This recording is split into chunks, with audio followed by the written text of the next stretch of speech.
Hey guys, welcome back to my channel. As you can see here, I have an empty stand. That means we'll be making a new doll. And who else than this busted up Laguna with a Spectra head. So what will we turn in today? Well, since it's Halloween, it has to be something spooky. So I decided that I'll turn her into Edward Scissorhands. So I'm taking the fabric and laying it across the body, and I'm measuring it and I'm poking her arms through it. That way I get a good fit. This is not going to be a removable outfit because I didn't know how to make a bodysuit removable without it looking bad. So I decided to do it the way Capri Creations does it with her art dolls. If you want a more detailed video on how to do that, I would suggest going over to KP's channel and just watch almost any of her videos where she shows you how to sew. Also, I'm pretty sure the stitch that I'm using to sew up the back of this is called the ladder stitch. Not entirely sure though.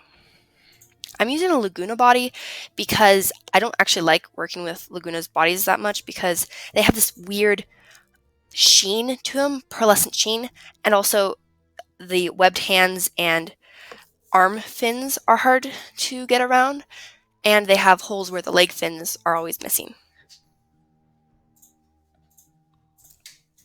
I'm using a Spectra head, not the one with the softer cheekbones, but with the more pronounced cheekbones, because I was looking at Johnny Depp in the movie, and Johnny Depp has very pronounced cheekbones. Now, this isn't going to be a female Edward Scissorhands, like a female adaptation of Edward Scissorhands. This is just meant to be Edward Scissorhands, but Edward in the movie is very skinny and lanky, so I figured that a female Monster High body would work for it. And it ended up working out. So, yay. I also used Laguna because her hands are webbed and therefore have more surface area, which would help in the scissor hands later on the line.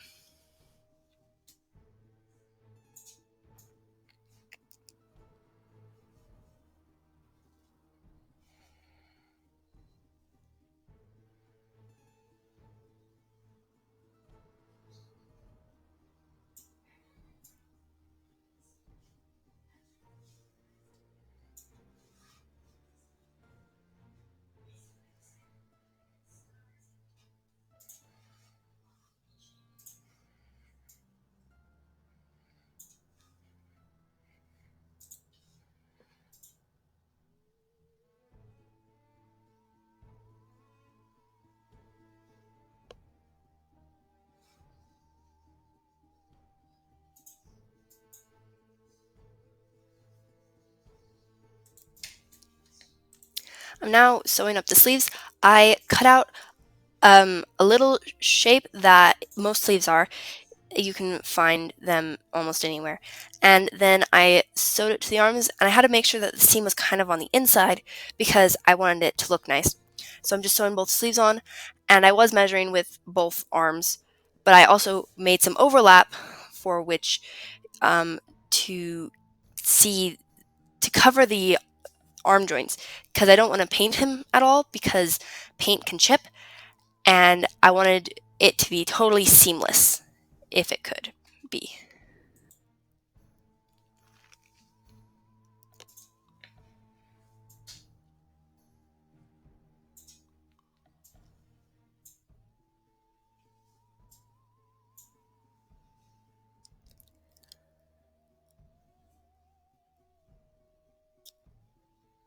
And now I'm taking Laguna's hands and I'm taking foam and cutting it into knife shapes, and I'm cutting little slits in them so I can super glue them on to Laguna's webs in the future.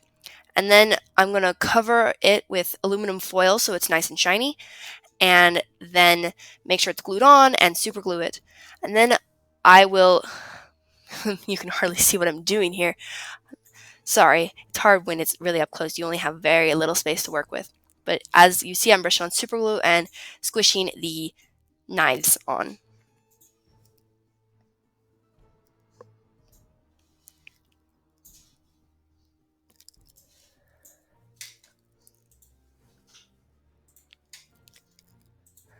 I'm now taking some fabric and Mod Podging it on to the hands so that the joints and skin is completely covered. And now I'm starting on his face. I put black around the eyes to make it work better, and then I outlined it a bit with pencils. Then I'm going in straight to acrylics because it was a black base. I decided to do what's called ethereal realism, which is a style that Etlin does mostly.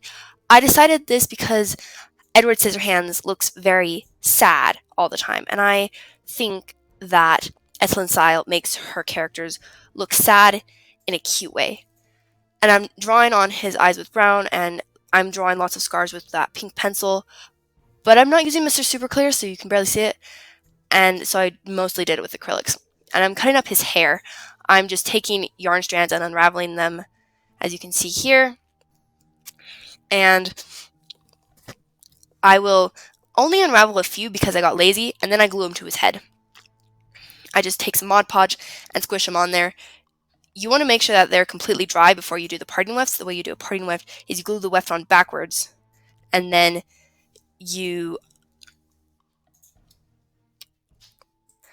flip it over when it's completely dry. I cut his hair as it went along because I didn't want to make more wefts, and then I gave it a nice trim at the end. And then I'm feathering out the ends with an eyebrow razor to make it look more broken and natural, because human hair thins out as it grows out because it gets damaged. And with that, I think he's about done. This is the before. You see the Lagoon body and the Spectre head, and I think I did a very good job with this doll. I'm very proud of him. I did the boots, and I made his little harnesses, and here he is, and I love him. He's so adorable, and I will protect him with my life because I love him. Well, thank you so much for watching, and I hope to see you in the next video. Bye!